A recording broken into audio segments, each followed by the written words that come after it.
Hi, this is Neil with the Off the Lip Radio Show on location here somewhere in the in Monterey, and I'm here at the Equine Healing Collaborative with Jennifer Fenton. How'd I do?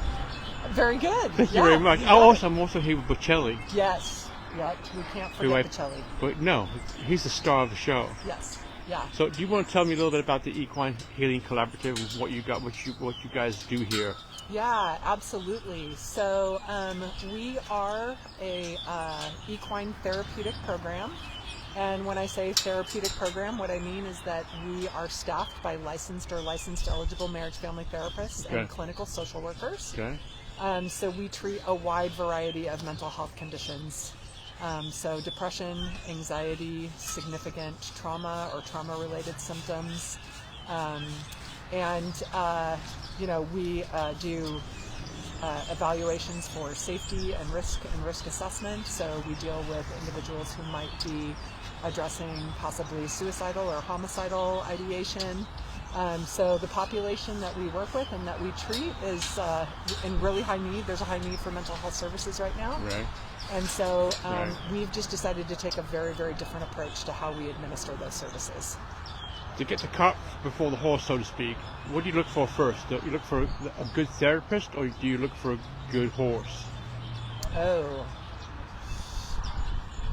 So all horses are great therapy horses. Okay. So let me say that. Yeah.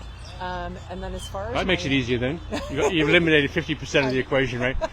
So where do you find the therapists from? Yeah, no, excellent. So that's kind of interesting. I've been practicing in Monterey County for a number of years, probably since 2007 is when I initially moved here. And started practicing, and I've worked in a wide variety of settings. So I've worked in public mental health, private mental health, substance abuse facilities, and then I also have a lot of experience teaching graduate school, so teaching MFTs. And so a lot of folks are attracted to the idea of doing equine-assisted psychotherapy. It is very exclusive, meaning that usually to be certified in it, you have to pay like tens of thousands of dollars to do it. And so what I will do is I invite people, clinicians, to come in and I train them for free while they're getting their hours. Yeah. And then once they graduate and then they move on to becoming either a marriage family therapist associate or an associate clinical social worker, I still continue to provide them with supervision and training. Yeah. And then eventually they move on to full licensure. For me, I wanted to come down here today because I'm tired of being around humans. I want to be around horses for a change. Makes a change, right? Yeah. Look how beautiful that animal is. Just gorgeous, right? Yeah. Can we? I don't know why I picked him out yesterday, but he's here. But can you tell me a little about this beautiful animal? Yeah, so, horses are just, they're just amazing creatures. They have a sensitivity and an intuition and a knowing about them that even myself as being a clinician and practicing for a really long time, I just don't have the capacity or the ability to read people the way that they do. Yeah. And so a lot of what my clinicians are trained to do is actually to... Hi there. Sorry you're so close. But that'll do. Hey, buddy. So we were disturbed there. Yeah. So what my clinical staff is trained to do actually is to read the horse's response to the client and to the environment. Yes. And you can glean a significant amount of information about what might actually be happening. With an individual based off of the way that the horse... I'm getting in the way, huh? You want more food. Basically, based off of the way that the horse responds. Yeah. Horses intuitively have a desire to connect, and in order to connect in the way that they do, they need to have the ability to read their environment. So their sense of sight, smell, hearing, surpasses almost anything that we could kind of imagine. Right. And even for most animals who are predators, so dogs and cats, for example, don't necessarily have the same amount of sensitivity that a horse does. Yeah, so they're amazing at reading their We environment. were just talking a little while ago about the difference between dogs, because we see dogs around here mixed with the Yes. horses, right? The difference between dogs and horses. Yeah, so dogs and cats typically when they see us, they automatically recognize us as potential peers. So some of the things that kind of like allow them to identify us as peers is that we have our eyes on the front of our face. Yeah. We think in a linear fashion. Yeah. So if I want something, I'm not going to go horizontally to go get it. I'm just going to go make a straight line and I'm going to go get it. And then also depending on my diet, I may smell like meat, or maybe my boots smell like leather or something. And so for dogs and cats, that tends to kind of give them the signals that we are like them, and therefore because we are like them, then we are then safe to be with. Whereas conversely, horses see all of those things and they recognize us actually as predators. And so what has to happen for an individual to actually engage in a really truly meaningful way with a horse is it requires a very, very different emotional level of existence. You're going to come right through here. He says there's a lot happening that needs to be addressed. Could you talk to me about somebody who's considering coming in here for therapy, why they would choose it, or do you choose them? How do you pick and choose who comes to learn from you? Most of the time we're picked, and I think for a lot of folks, it's usually people, what I find, who feel like traditional therapeutic or traditional therapy or traditional mental health services just don't work for them. And when I think about kind of traditional mental health services, I think of like some about the evidence-based practices like cognitive behavioral therapy, dialectical behavioral therapy, narrative therapy. So there's all of these different models that are out there that practitioners kind of rely pretty heavily on. And so I think for a lot of people, and especially folks who have experienced significant trauma, they just do not work. And part of the reason for that is because most of the DBTs and the CBTs, they live in the frontal cortex, whereas trauma actually lives in the primal brain. And so because of the fact that that's where the trauma lives, you can't treat it with the frontal cortex. How do you a person comes here for treatment, how do you pick the horse for that person, or do they get to be around all the horses that you have? No, that's an excellent question. So we have roughly 30 different interventions that are done. All of our interventions are done on the ground. I know. He says, oh, I know, Bubba. All of our interventions are done on the ground, and so clinicians are essentially trained to pick horses based on the clinical presentation about what it is that's happening and what it is that's going on for that individual. So I actually picked Bocelli today because Bocelli's jam... Now this is Bocelli right here. This is Bocelli. All right. Bocelli's jam is really to help people to get grounded and become really mindful, believe it or not. He's not being asked to work right now, which is one of the reasons why he's kind of like walking around aimlessly. But when he is asked to work... What's that mean? What's that mean, the work part? When I invite him into actually engaging with the client and doing the intervention. They know. What is the intervention? So the intervention that we're going to do today is what we call heart-to-heart. And so I am going to invite your guest here to participate and allow you to film us doing that. Okay. And so she's going to film us. Okay. All right, that's fine. Okay. And so, Is that right? Yeah, that's fine. Okay. Yeah. So this is just one intervention, again, out of about 20 that we have. And I have a lot of anecdotal evidence where I can talk to you a little bit about how we set up interventions and what they do. Yeah. But for this horse, this is just kind of like his specialty, is he really, really is quite good at helping people to get grounded. And so that's what we're going to be doing. Do they know? Absolutely. He knows everything that's going on. Right no now. Kidding, really? Yeah, he knows everything. Wow. He knew what was going on before you even got up. I was on Highway 1 and he knew what was going on. Yeah, and that's the thing, is that they actually do, and a lot of people don't realize that horses have incredible, again, senses. And so they smell everyone who walks on the property. If I have a horse, for example, who is over here in pasture 1 who has been euthanized, the whole herd mourns. So even though they may not necessarily touch or spend a lot of time with specific horses, they are mourning, and they are constantly communicating with one another. Horses will communicate 100 times in 60 seconds.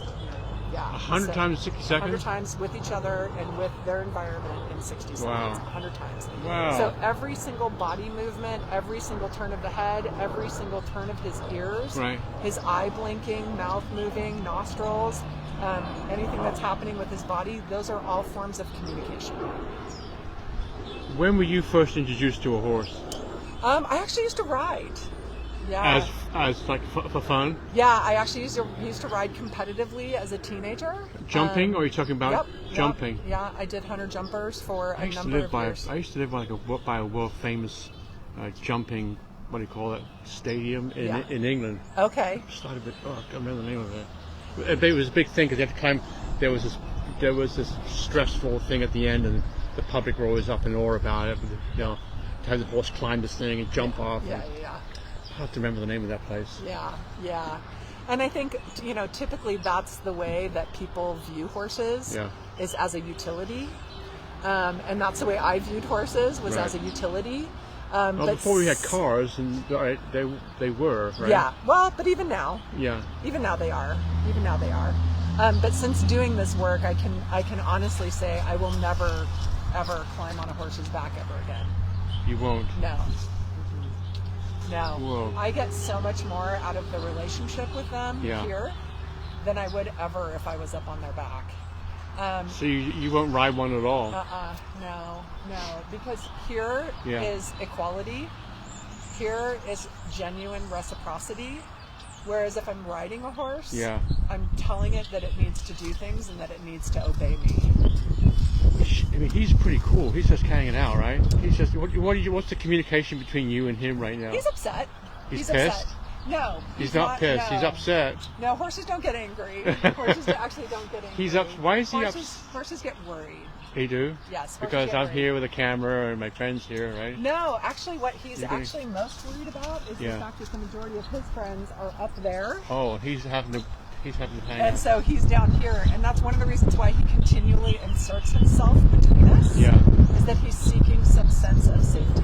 Right. And so he's looking to us to provide him with a sense of safety, and that's again one of the reasons why he keeps kind of like standing between us and moving between us, is that he's looking for some sense of safety. You're a handsome fella. He is. He's absolutely gorgeous. Really beautiful. You're a handsome fella. Yeah. I know.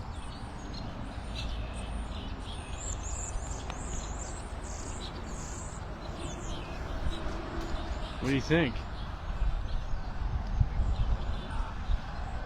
So some of the kind of historical things about Bocelli is that he is a beautiful horse. Oftentimes I think beautiful horses have it harder than kind of like your average backyard horse. Mostly because they're kind of put into situations that are very challenging for them. Yeah. This horse is incredibly sensitive, and so a lot of the things that he was asked to do, just mentally, it was just too much for him. And so, he's had some pretty kind of like tragic experiences. So, for example, if you look right here on his back, you'll see his withers here just kind of come down, and then you'll see this cliff right here. Yeah. That is actually from him being forced to get onto a trailer, and he wasn't ready, but they were like going to a show, and so you have to be on time, and he was like, I just need to think about this, just give me some time, I will do it, I just need some time. And they wouldn't give it to him, which is very common in the horse world, because if you're going to a show, you're going to a show. Yeah. And so sadly, he actually became so fearful, he flipped over backwards in the trailer and actually fractured this bone here, and that's why that is there, and why he looks like that. So where do you horses come from? People have horses they want to donate to you, or both? Yeah. Oh, okay. So we do have horses who are donated to us. Bocelli was donated to us. His owner, I mean, God love her, she really recognized that he was just becoming increasingly depressed. And so she made the decision to surrender him to us, Okay. hoping that this might be a better lifestyle for him. And it is, right? Oh my God, yeah. Yeah, he's lucky. He's a lucky horse. Yeah, he I need a home loves like his that. work. I'm gonna move in here. Yeah, he absolutely loves his You work. treated good, young man? Yeah, pretty good right now. Yeah, he's so kind. Yeah. He's so kind, and he's just so generous, and he just does amazing things for people, and he loves it. He just absolutely loves it, and you can see, which is kind of rare, like his preference is to actually be with us. Yeah. Right? So he's kind of distraught that he's not with his herd members, and he keeps looking over there. But this horse is very unique in the sense that he really does enjoy being in the presence of people, and so on your website you have some amazing testimonials. I read a couple yesterday. Like people didn't just say, "Hey, it was fun." They wrote like a book, yes, right, Yeah. of testimonials about this whole wonderful spot yeah, and all the horses. Huh. yeah. So what do you want to do next? Well, are you interested in doing the heart-to-heart with Yeah, Botch? yeah, we'll do anything. I'm good for anything. Yeah, he's ready. He's ready? Yeah, he's Okay. definitely ready. So just So, point and shoot. so before we get started, I just kind of want to give you just a few instructions. Sure. So a couple things about horses. They actually prefer to be stroked versus patted. Okay. So when you're with him, if you want to stroke him and Okay. stroke his fur, that would be fine. All right. And what this activity does is this actually relies on the power of the horse's heart. So when you look at a horse and you look at their size, obviously their heart is a very large organ. And this is kind of based on this theory, and I mean, I've only seen it work here. I haven't really seen any solid science behind it or anything. I think a Right. lot of research Right. needs to be done into equine-assisted psychotherapy. Okay. But it's based off of the idea that the horse's heart actually emits energy, significant amount of energy, and that what happens is that as they become regulated, they can actually regulate your nervous system. And so it's actually like a physiological experience. Hi. Yeah. Hi. Yeah. I know. It's okay. It's actually a physiological experience that takes place. Yeah. So as the horse becomes regulated, the human being becomes more regulated, Yeah. and then the more regulated the human becomes, the more regulated the horse becomes, and so on and so forth. And so what I will do as the therapist, what I will do, so if I'm working with somebody who has like significant trauma response, for example, and I'm noticing that they have a really hard time being in their body, what I'll do is I'll invite them to do this activity with the hope that it will give their nervous system a break. So even if it's just for a couple minutes, right, that reduces the cortisol levels in the body. It does like all kinds of amazing things with our hormones and our stress hormones. And so I'll invite the client to do that. And because the client has this experience now to draw on, they're able to take the experience back out into the world with them. Okay. And they're able to actually learn how to regulate themselves. Okay. And so again, that's what we're going to be doing. So when we're ready, what I'm going to do is I'm actually going to invite Bocelli to come into the center of the round pen. Okay. And you're kind of a big guy, right? So that's perfectly. I'm trying to diet. That's perfectly okay. And so what you're going to be doing is you're actually going to be taking your heart and you're going to be placing it where Botch's heart is, and his heart is right here. Yeah. And you can just take your arm all the way over the top of Yeah. him, and you can just kind of rest here, and you can just allow. Hi.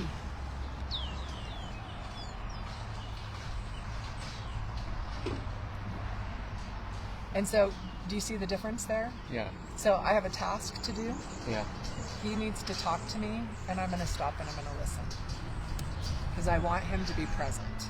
In the horse world, that does not happen for these animals. Nobody listens to them. So most Here of the people listen to them. Huh?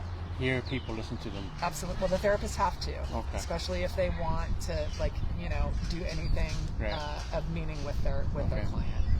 And so he had a moment where he needed to communicate something and convey something to me. Yeah. Doesn't matter. Right. Doesn't matter. And so we had this So reciprocity you moment. don't have to have an answer. You just No, the answer doesn't matter. No. But what you'll notice about him now is if you pan over to his face, notice the there you go. Pan the camera over to his face. So I'm sorry. Notice the relaxation on that face. free. And you can just leave him be. There you go. And so, what I'm looking for is hi.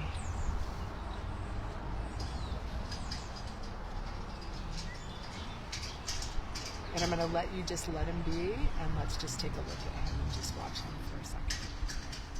And so you'll notice the eyes and how they start to kind of close. And again, so what we're looking for is we're looking for him to kind of be in the state and then start reciprocating with you. Okay? Are you ready? Okay. All right. Let's come on over here to the center of the mountain.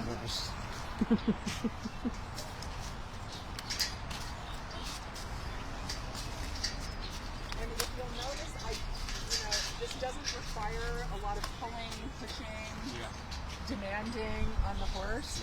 And you'll hear me when I talk about this, I always talk about invitation. So I invite our horses. So if he is in a place where he wants to do it, he'll do it. Okay? Are you ready? Yeah. Okay. You go ahead and come on over. Put me on the other side.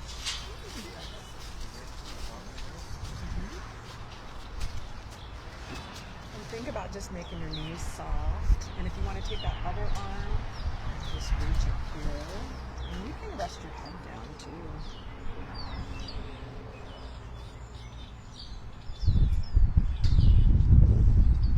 And think about turning your whole chest towards his. So just like almost like face him. There you go. There you go. And you can just relax into that. And think about resting your head.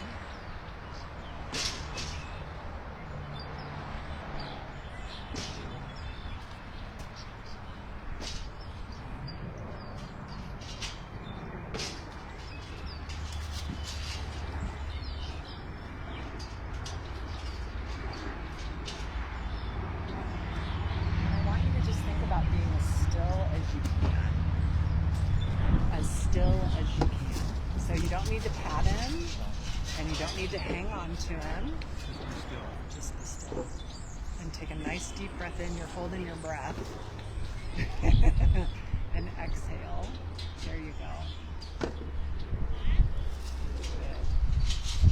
You can take another nice deep breath in and just exhale.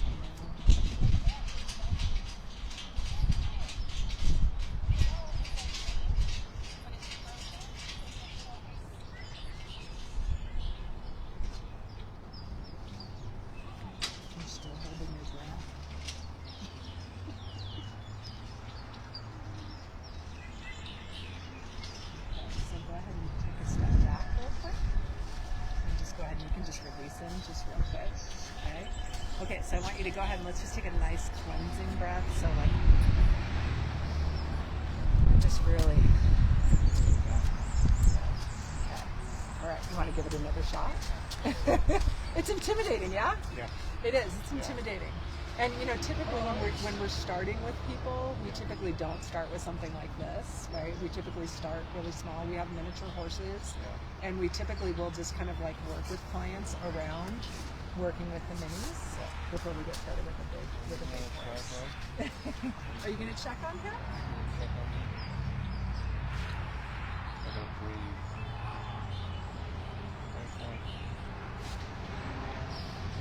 Are you ready to give him another shot? Yeah. Okay, take a nice deep breath in and go ahead and exhale.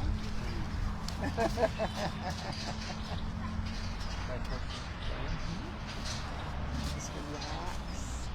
And think about like almost hanging on him. And relax your fingers.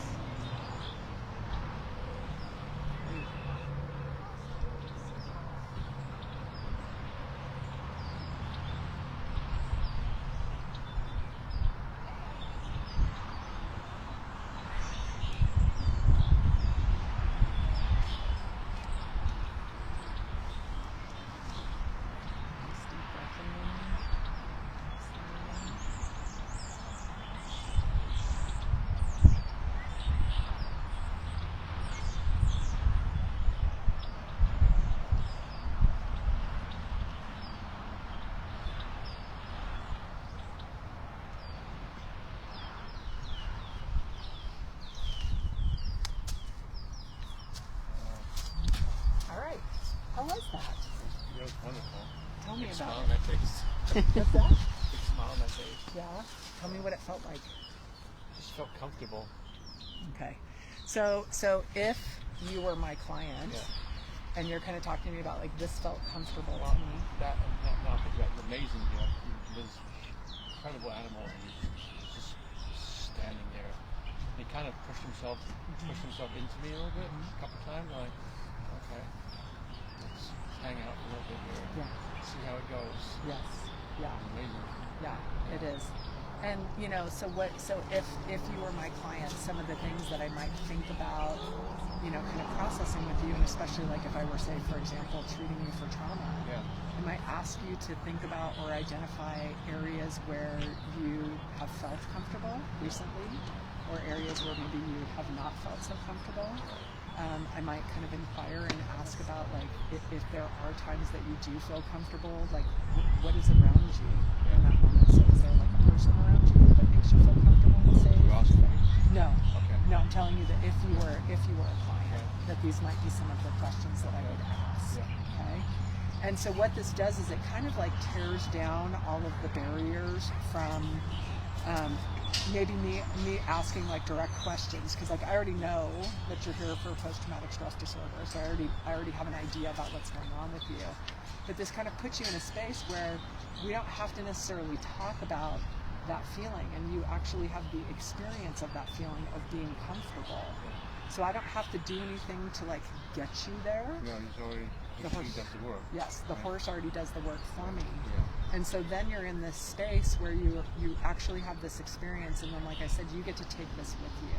It must be incredible to see the kids or the public that you work with, and you can see it transform. Right? You must be like, It's unbelievable. Yeah. I seriously, I have to be honest with you. I have seen stuff out here, and I'm like, I hope somebody's here, because I don't think anybody's going to believe me when they hear this. Yeah, it's remarkable. Yeah. It is remarkable. And and then the other thing too is that the horses are able to pick up on things that I'm not able to. Yeah. So he told me you were not breathing. I don't know. Yeah, I was. You're right. I'm like,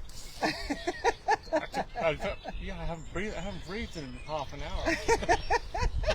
Yeah, and so he's the one who gives me that indication, and so my clinicians are highly I'm trained. like, how do you know that? You know, because the horse is kind of like an angle, like, Yeah. put my clothes on. Yeah, and so the clinicians are trained to read body language of the horse, and that we then take that and we're able to kind of like interpret that, and it helps us to just reflect back to a client like what it is that might be happening. And here's the thing, like Botch is like the most non-threatening. It's a beautiful animal. Yeah, I mean he's just so kind and generous, and and you can just see it on him. Standing there hanging out, but being part of the conversation. Absolutely, 100%. Yeah, and there will actually be times, especially with this horse, where we'll be doing group therapy. So we do, we've had a lot of like different groups out here. We've had teachers out here. We've had first responders out here. Monterey County Sheriff's Department, Monterey County Fire. I mean, we've had all of these different agencies, Child Protective Services, all of these different agencies of these first responders who are just desperate for some kind of like reprieve from the stress that they endure.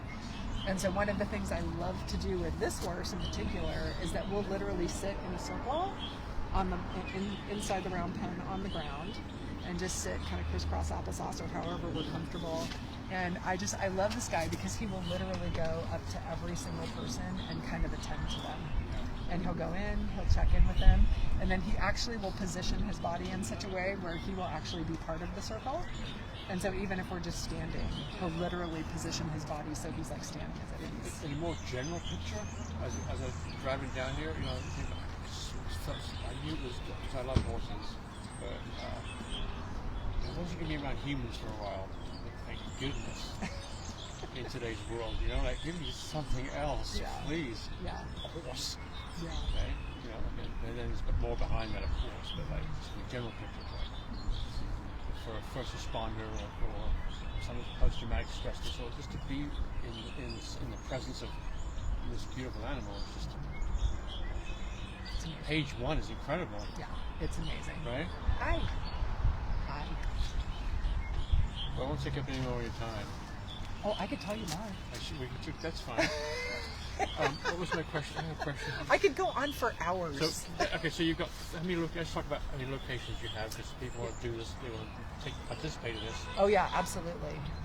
So, so first of all, signing up for services is really easy. All people have to do is go to our website at equinehealing.org, and there's a little tab that you just click on that says sign up for services, and then you fill out a form. Somebody will reach out to you either via text or phone call within 72 hours and offer you availability. May or may not work.